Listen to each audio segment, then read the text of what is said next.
Hello students, आज हम चुनाव और प्रतिनिधित्व के एमसीक्यू क्वेश्चंस पर चर्चा करेंगे। पहला क्वेश्चन है, प्रत्यक्ष लोकतंत्र क्या है। नागरिक अपने प्रतिनिधियों का चुनाव करते हैं। नागरिक रोजमर्रा के फैसलों तथा सरकार चलाने में सीधे भाग लेते हैं। जनता के प्रतिनिधियों का नामांकन किया जाता है या वंशानुगत रूप से प्रतिनिधियों का पद दिया जाता है। तो हमारा सही आंसर क्या होगा कि नागरिक रोजमर्रा के फैसलों और सरकार चलाने में सीधे भाग लेते हैं। देखिए, प्रत्यक्ष लोकतंत्र काफ़ी पहले टाइम पर होता था, जब जनसंख्या बहुत कम होती थी। तो उस समय क्या होता था कि सारी जनता एक जगह इकट्ठी होती थी और वही खुद ही शासन अपने आप ही शासन करती, खुद ही नियम और कानून बनाती थी। तो उसे हम कहते थे प्रत्यक्ष लोकतंत्र। लेकिन आज क्योंकि जनसंख्या बहुत ज़्यादा बढ़ गई है, इतनी अरबों करोड़ों की जो जनसंख्या है वो एक जगह पर इकट्ठी नहीं हो सकती। साथ ही ज़रूरी नहीं है कि सभी पूरी की पूरी जनसंख्या को, सभी प्रकार के लोगों को सभी तरह के तकनीकियाँ पता हो, सभी विषयों का ज्ञान हो और उस पर निर्णय ले सके। तो आज प्रत्यक्ष लोकतंत्र के स्थान पर अप्रत्यक्ष लोकतंत्र का प्रयोग किया जाता है, जिसे हम प्रतिनिधित्व लोकतंत्र भी कहते हैं। ठीक है, जिसमें जनता अपने प्रतिनिधियों को चुनती है और फिर उसके माध्यम से शासन करती है। ठीक है, तो प्रत्यक्ष लोकतंत्र बीते जमाने की चीज़ हो गई है। हालांकि इक्का दुक्का जगह आज भी इसका प्रयोग किया जाता है छोटी छोटी चीज़ों के लिए, जैसे कि भारत में ग्राम सभा आज भी प्रत्यक्ष लोकतंत्र का एक प्रत्यक्ष उदाहरण है। इसी तरह स्विट्जरलैंड के भी कुछ कैंटन्स में यानी उसके कुछ राज्यों में इसका प्रयोग किया जाता है, लेकिन बाकी जगहों पर जहाँ लोकतंत्र है वहाँ पर प्रतिनिधित्व लोकतंत्र का प्रयोग किया जाता है। ठीक है, अप्रत्यक्ष लोकतंत्र का। तो अप्रत्यक्ष लोकतंत्र क्या है, जहाँ पर नागरिक खुद रोजमर्रा के फैसलों और सरकार चलाने में सीधे भाग लेते हैं। तो हमारा सही आंसर क्या होगा, आंसर सेकंड क्वेश्चन, अप्रत्यक्ष लोकतंत्र क्या है। मैंने अभी आपको बताया अप्रत्यक्ष लोकतंत्र क्या है, जिसमें जनता अपने प्रतिनिधियों का चुनाव करती है और फिर उसके माध्यम से शासन करती है, क्योंकि संभव नहीं है कि पूरी जनता एक जगह इकट्ठी हो सके और सभी विषयों पर खुद निर्णय ले सके। तो यहाँ ऑप्शन है आपके पास, नागरिक अपने चुने हुए प्रतिनिधियों के माध्यम से शासन करते हैं, नागरिक सरकार चलाने में सीधे भाग लेते हैं, या तीसरा ऑप्शन है वंशानुगत रूप से प्रतिनिधियों को चुना जाता है, या इनमें से कोई नहीं। तो हमारा सही आंसर क्या होगा, आंसर ए, नागरिक अपने चुने हुए प्रतिनिधियों के माध्यम से शासन करते हैं। उत्तर ए। क्वेश्चन नंबर 3, निम्न में से प्रत्यक्ष लोकतंत्र का क्या उदाहरण है। संसद, राष्ट्रपति का चुनाव, ग्राम सभा या विधानसभा। तो हमारा आंसर क्या होगा, ग्राम सभा। ग्राम सभा स्थानीय स्वशासन की सबसे छोटी इकाई है और एक छोटा सा गांव होता है। ठीक है, मतलब गांव में जितने भी वयस्क व्यक्ति हैं, यानी 18 साल से ऊपर के व्यक्ति हैं, वो सभी ग्राम सभा के सदस्य होते हैं। और जब भी कोई निर्णय लेना होता है तो ये ग्राम सभा के सभी सदस्य मिलते हैं, मीटिंग बिठाते हैं और निर्णय लेते हैं, और इसके लिए ये ग्राम सभा अपनी एक ग्राम पंचायत का गठन करती है। जिस तरीके से हम कह सकते हैं ग्राम सभा एक विधायिका है और ग्राम पंचायत जो है उसकी कार्यपालिका है। तो इस तरह से ये पूरी ग्राम सभा आपस में मिलती हैं, निर्णय लेते हैं और इसके साथ ही अपनी मीटिंग में ये ग्राम पंचायत का गठन भी करते हैं। तो इस तरह से हम देखें तो प्रत्यक्ष लोकतंत्र का उदाहरण हमारे देश में कहाँ हमें देखने को मिलता है, ग्राम सभा में। तो हमारा आंसर क्या होगा, आंसर सी। फोर्थ क्वेश्चन, जनता के शासन का क्या अर्थ है। वंशानुगत रूप से शासन, नामांकित प्रतिनिधि, जनता के चुने हुए प्रतिनिधियों द्वारा चलने वाला शासन, या फिर कोई नहीं।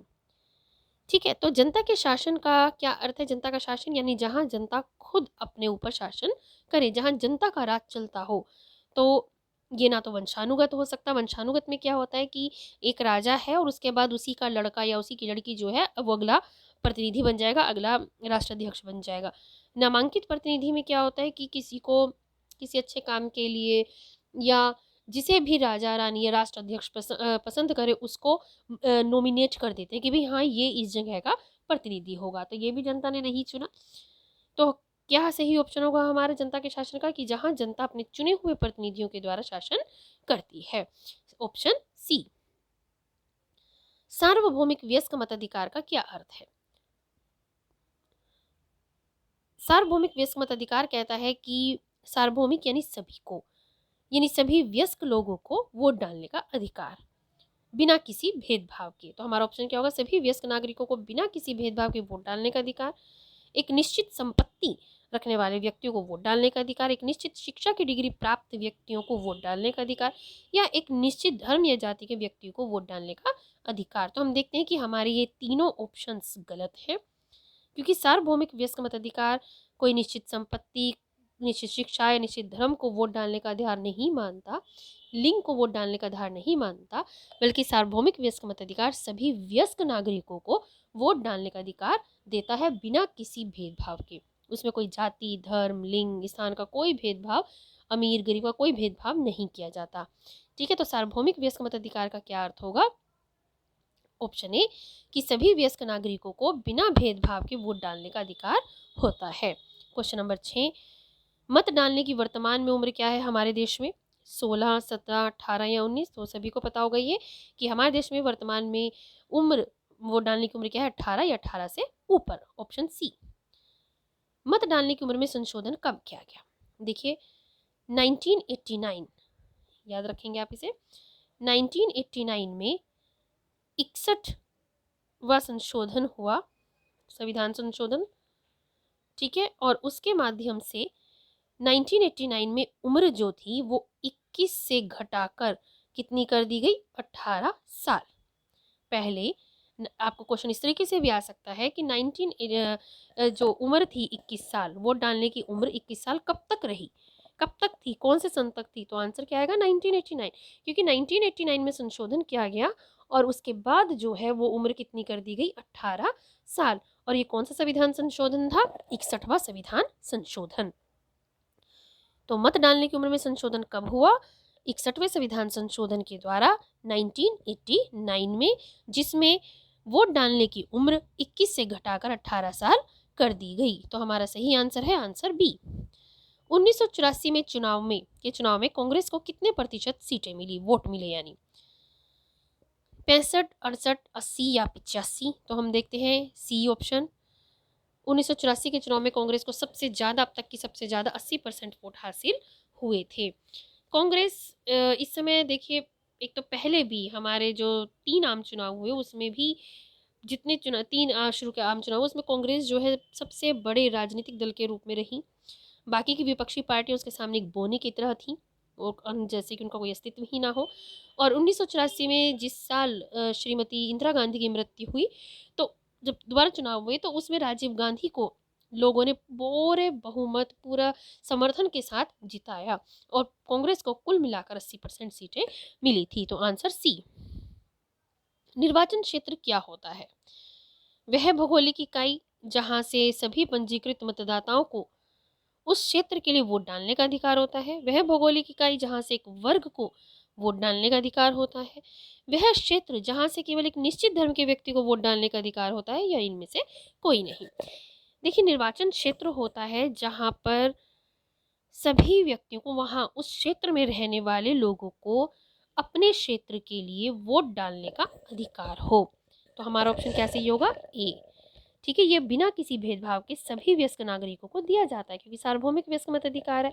तो सीधी सी बात है कि सभी व्यक्तियों को बिना किसी भेदभाव के, बिना किसी वर्ग के, बिना किसी क्षेत्र के, बिना किसी धर्म के भेदभाव के सभी व्यक्तियों को वोट डालने का अधिकार दिया जाता है। तो निर्वाचन क्षेत्र क्या है? वह भौगोलिक इकाई जहां से सभी पंजीकृत मतदाता, पंजीकृत यानी रजिस्टर्ड जो वोटर्स हैं, जिनका मतदाता सूची में नाम है, उनको अपने क्षेत्र से वोट डालने का पूर्ण अधिकार होता है। तो आंसर ए। क्वेश्चन नंबर 10, जब लोकसभा के चुनाव होते हैं तो देश को कितने भागों में बांट दिया जाता है? तो हमारा आंसर क्या है इसमें? 543, 543। देखिए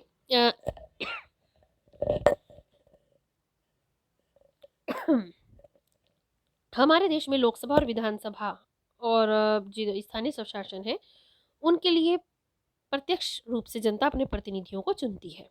ठीक है, तो ऐसे में जिस भी क्षेत्र के लिए चुनाव होता है उसको निर्वाचन क्षेत्रों में बांट दिया जाता है। निर्वाचन क्षेत्रों में इसलिए बांटा जाता है ताकि एक तो वोटर लिस्ट आराम से बन सके और वोटर्स को भी कोई दिक्कत ना हो इधर से उधर भागने में, या एक ये भी है कि घपलेबाजी ना हो।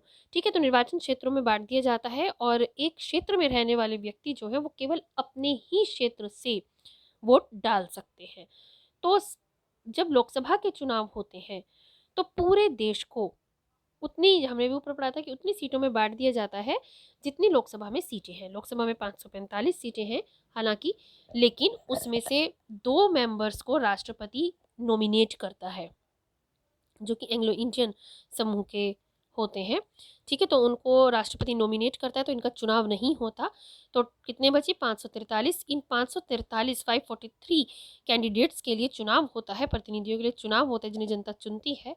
तो इस तरह लोकसभा में जब चुनाव होते हैं तो 543 निर्वाचन क्षेत्रों में पूरे देश को बांट दिया जाता है, जहाँ से प्रत्येक निर्वाचन क्षेत्र से मतदाता अपने प्रतिनिधि को, वो अपने उम्मीदवार को वोट देते हैं, और जिस भी उम्मीदवार को सबसे ज़्यादा वोट मिलते हैं उसे विजयी प्रतिनिधि घोषित कर दिया जाता है। साथ ही एक निर्वाचन क्षेत्र से केवल एक ही प्रतिनिधि चुना जाता है। एक निर्वाचन क्षेत्र, एक प्रतिनिधि।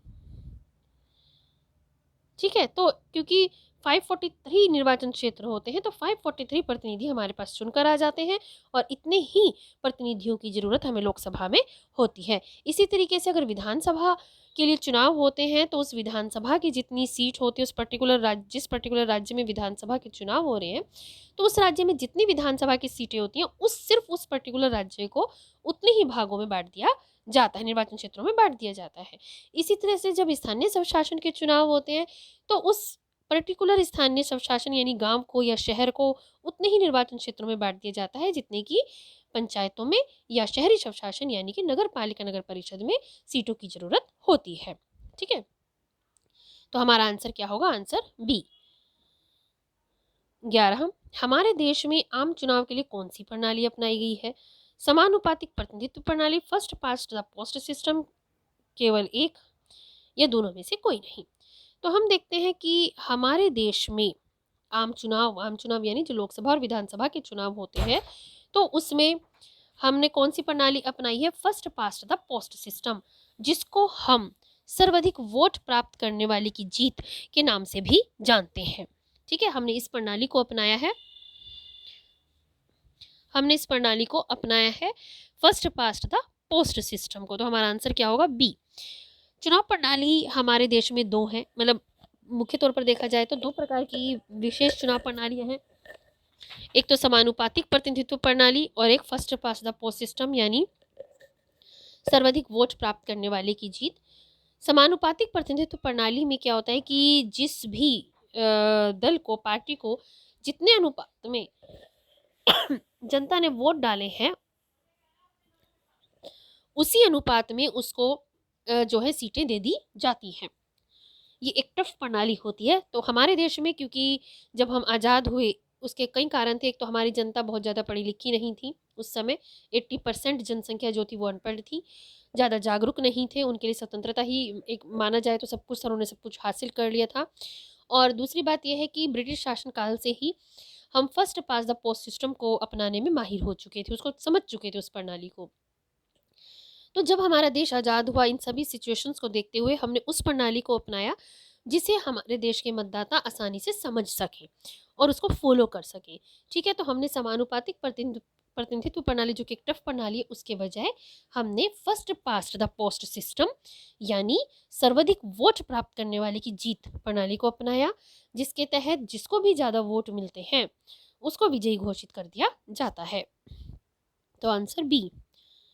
First past the post system क्या है ये मैंने तुम्हें बता ही दिया, सभी दलों को प्राप्त वोट के अनुपात में सीट देना, ये नहीं है। सबसे ज़्यादा वोट प्राप्त करने वालों को विजयी घोषित करना, ये है। ठीक है, दोनों, ये दोनों में से कोई नहीं, तो हमारा आंसर क्या होगा? बी, सबसे ज़्यादा वोट प्राप्त करने वाले को विजयी घोषित करना। 13 question, first past the post system किन देशों में अपनाया गया है? Bharat, Netherlands, Israel, Netherlands, Bharat Britain या ब्रिटेन इजराइल। भारत का तो आप लोगों को पता ही है, और साथ में ब्रिटेन, क्योंकि हमने यहीं से इस नीति को फॉलो किया है। ठीक है, तो first past the post system किन देशों में अपनाया जाता है? भारत, ब्रिटेन, यानी हमारा सही आंसर सी। समानुपातिक प्रतिनिधित्व प्रणाली हम कौन से देशों में अपनाते हैं? Israel, Netherlands, Bharat, Britain, Britain, Netherlands, या कोई नहीं। हमने देखा भारत और ब्रिटेन में तो हमारी first past the post system है, तो ये ऑप्शन यही गलत हो गया। ब्रिटेन और नीदरलैंड नहीं हो सकता क्योंकि ब्रिटेन में first past the post system है, कोई नहीं भी नहीं है, तो हमारा क्या आंसर आता है, इजराइल, नीदरलैंड। ठीक है, तो हमारा सही आंसर होगा आंसर ए। समानुपातिक प्रतिनिधित्व प्रणाली में किसे वोट डाला जाता है, एक व्यक्ति को, एक पार्टी को, दोनों को, या दोनों में से कोई नहीं। देखिए, समानुपातिक प्रतिनिधित्व प्रणाली में क्या होता है कि किसी पार्टी को जिस अनुपात में वोट मिलते हैं उसी अनुपात में उसे सीटें दे दी जाती हैं, इसीलिए इसका नाम रखा है समानुपातिक प्रतिनिधित्व प्रणाली। एक और खास बात है इस प्रणाली की कि इसमें मतदाता किसी एक व्यक्ति या कैंडिडेट को वोट नहीं डालते, बल्कि पूरी की पूरी एक पार्टी को वोट डालते हैं। फिर उस पार्टी को जिस अनुपात में भी वोट हासिल होते हैं उसी अनुपात में हर पार्टी को उतने ही वोट डाल दिए जाते हैं।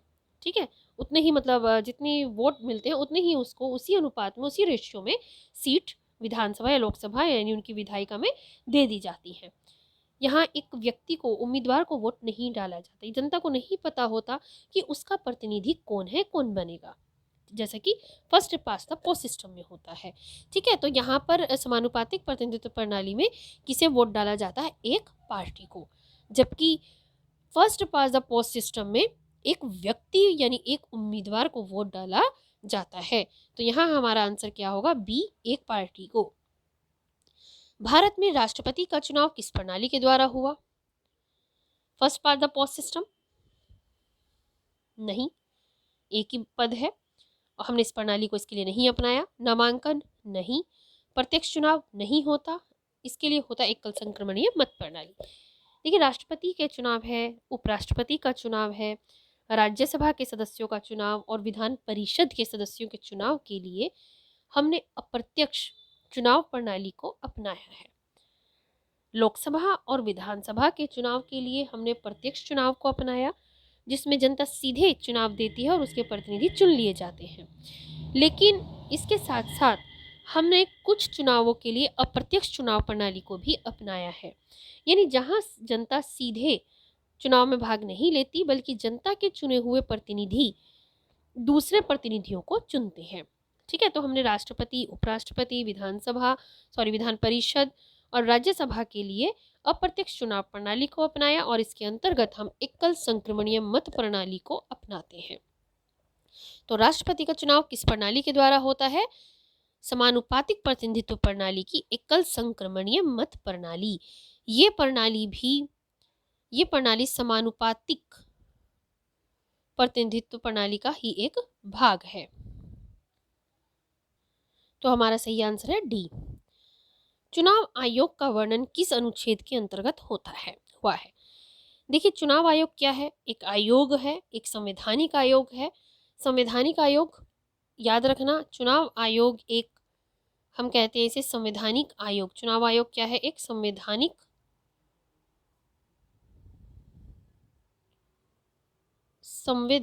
आयोग है। संवैधानिक का मीनिंग होता है यानी जिसका वर्णन संविधान के अंतर्गत कर दिया गया है। ठीक है, और ये चुनाव आयोग पूरे देश में जितने भी चुनाव होते हैं, राष्ट्रपति से लेकर स्थानीय इकाइयों तक, सभी जितने भी चुनाव होते हैं उन सब को ये देखता है, उन सबको चुनाव आयोग ही देखता है। ये सब चुनाव आयोग की देखरेख में ही होते हैं, पूरे देश में जितने भी चुनाव होते हैं। तो क्योंकि ये चुनाव संवैधानिक आयोग है, संविधान के अंतर्गत इसका वर्णन किया गया है, तो ये क्वेश्चन पूछा जा रहा है कि संविधान के कौन से अनुच्छेद के अंतर्गत इसका वर्णन किया गया है। तो वो अनुच्छेद कौन सा है, अनुच्छेद 324। ठीक है, अनुच्छेद 324 के अंतर्गत चुनाव आयोग का वर्णन किया गया है। तो आंसर बी। उम्मीदवारों को वोट किस प्रणाली में दिया जाता है। उम्मीदवार यानी एक उम्मीदवार को, एक व्यक्ति को वोट, यानी जहां जनता को पता होता है कि उसके प्रतिनिधि कौन बनेंगे, जनता को पता होता है कि भाई ये मेरा उम्मीदवार है, मुझे इसको वोट डालना है, इसको वोट डालना है। तो इसका प्रयोग किस प्रणाली में किया जाता है, समानुपातिक, first past the post system, दोनों में ही, ये दोनों में से कोई नहीं।